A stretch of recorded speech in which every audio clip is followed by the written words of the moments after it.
Andrew Laming is the Liberal member for Bowman in Queensland. He joins us down the studio. Good morning, Andrew. Hi, Chris. Education back in the news. The government with a discussion paper looking at funding of secondary schools. What's wrong with the system as it is now? Well, that's a good point. Australia's education system has slipped over the last 10 years according to international comparisons, so we need to be debating every possible alternative. I see some bright ideas coming out today in these Federation Green papers, but in the end, seeing states act on them will be an entirely different matter.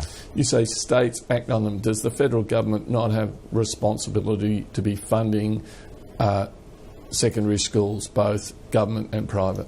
Well, we have one seat at the table among eight. 8 equals, that is. Yes, but you've got the big bag of money. We can insist on certain outcomes from our payments, but not much more. I'm not strong on federal and state having completely different roles in education. I think we need clear lines of accountability. We need to know what each other is doing. That's the important thing. We can both be involved in the same space, so long as we know what we're meant to be doing with our money. You say you can insist on certain outcomes in return for the money. But if the federal government withdrew its role funding state schools, would you accept that then the federal government has no say, for example, in the curriculum? Well, it can still run the curriculum and not be funding schools. That's one model. The other model is that you can remove funding in one area but return it in another that leads to more rational behaviour from all players, and that's one of the options they'll be looking at. Okay, so it's a discussion paper. It's open for discussion. What's your view? How could we improve, if you like, the funding model that's there at the moment? Well, before we get to funding, I'd like to see more work on our tail, that is the struggling students. Australia really falls behind there. It's ironic that we all go to school for the same number of hours a day, but if you're in a hospital, all the patients don't stay in hospital for the same period of time. We need extra time for struggling kids, and when it comes to funding, that's at the heart of it, getting teachers to devote more time to kids that need it. Now, there's all sorts of funding models, and as you say, it can be distributed in different ways.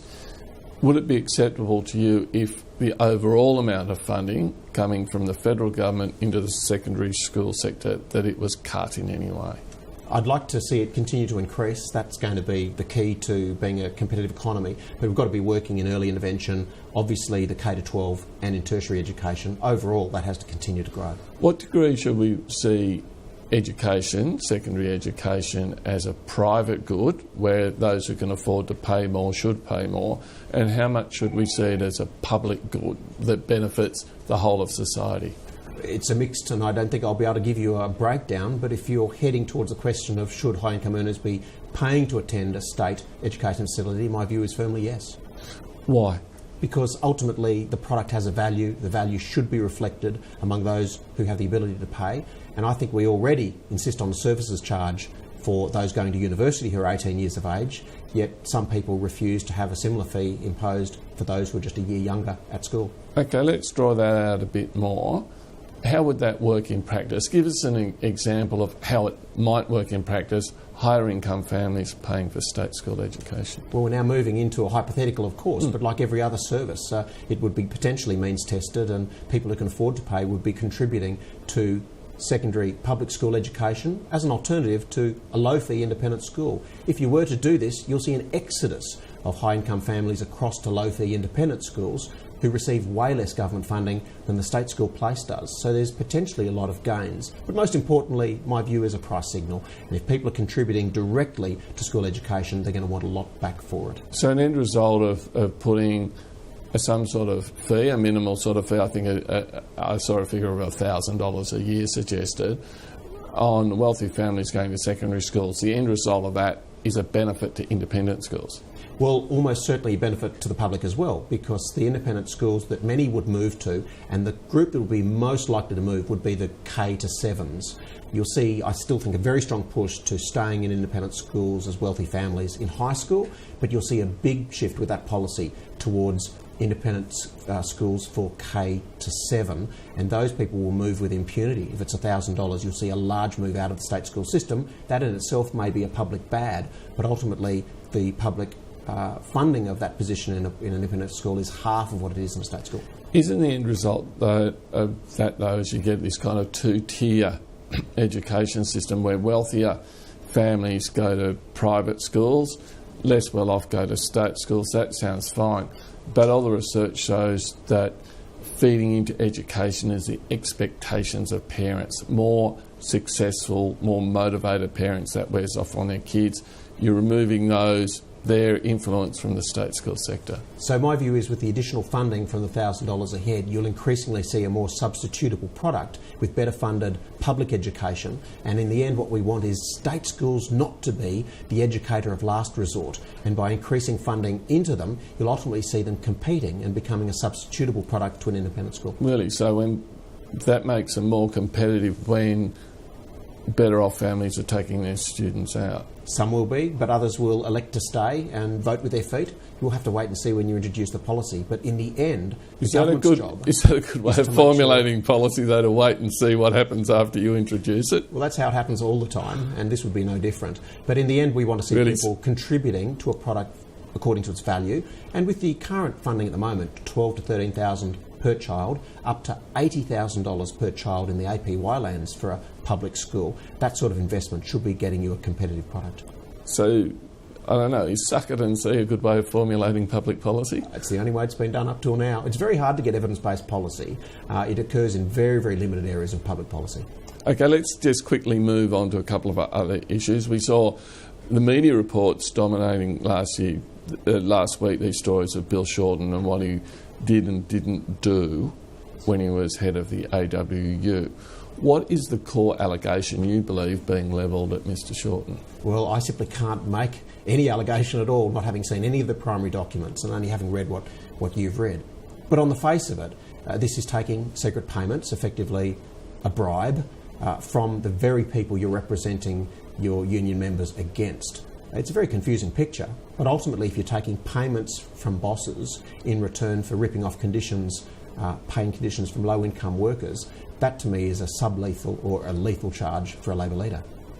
So you see the industrial relations systems as unions against corporations. Maybe Bill Shorten would say it's better when unions cooperate with corporations. Is not that a better way of looking at industrial relations? Absolutely it would be. You just have to fess up and do it publicly, not in secret. Are you alleging, is there any allegation of criminality here against Mr Shorten, or is it more of an issue of whether or not he's properly represented his members? Again, I can't answer that question not having seen primary documents. Okay, a final issue, bowel cancer screening. The take-up rate of the government-issued kit has risen slightly, but it's still very low, in the 30% sort of decile. What's your view of this? This will change over time. What we'll see ultimately is that people not completing bowel screening when they should be activating a GP follow-up, and GPs then should be insisting that people either use the bowel cancer screening kit or sign off on it and refuse to do it. We need to be finessing those elements. We don't yet have them in our health system. So how would this GP follow-up work? So at the moment, I think you turn 50, you get sent a kit. What, the GP gets notified at the same time? Is that what you're suggesting? Well, precisely. Under the new primary healthcare networks, there's 4 key framework obligations for them. One of them is cancer screening rates. My belief is we should be rewarding doctors according to their time to treatment from diagnosis. But also, if someone doesn't do what is gold standard screening, there should be an activation of a follow-up from the GP by being notified that screening hasn't occurred. And ultimately, if someone's going to refuse to be part of a screening system, just like vaccination, they should face sanctions and withholding of their public payments. So at the moment, that would be something like more than 60% of people receiving these kits, that there'd be a kind of a punitive element if they didn't do the testing. What are you suggesting? Well, it's quite similar to vaccination. We have to make sure that you actually receive the kit in the mail in the first place, that you've refused to do it. Ultimately, this is just like vaccination, although it only has a private issue, but it's a significant moral hazard one, because if people aren't taking responsible steps to find cancer early, increasingly we have to have this debate about whether there should be some form of sanction for what is ultimately leaving significant expenses that could be averted with the public rather than the individual. What sort of sanction? Oh, well, quite simply, we can do as we do currently. Ask people if they haven't been part of routine screening that is very, very expensive, that they have a genuine reason not to. And if they don't, one should ask, are they then fair to be pushing the cost of bowel cancer treatment then onto the community down the track. Surely you're not suggesting that someone who has cancer should not get treatment because they've refused to do a test? Oh no, they'll get the treatment, but they need to know that ultimately they shouldn't be pushing onto the public the cost of expensive cancer care for no other reason than they don't feel like doing the test. So what is the sanction, though, that you're suggesting? We'll have to develop that over time. I suspect in 10 or 20 years there'll be a very different view to people refusing to cancer screen than there is now. This kind of goes against, in a sense, liberal philosophy. This is the government insisting that people do something that they might not want to do and may not be necessary. Well, government struggles with moral hazard all the time, and you'd think as a health professional that simply being fit and healthy and living for a long time would be a private good enough to engage in screening. But sadly, when it comes to obesity, heart disease, all of these things, it isn't, and we have to be looking at novel ways to directly connect people with the benefits of living longer and healthier lives. And if it's simply increasing the pressure, ratcheting it slightly to encourage people who don't feel like doing a test at the time it arrives in the postbox to do it, that's where the health system will head for sure. Okay, Andrew Laming, thanks for your time today. You're welcome.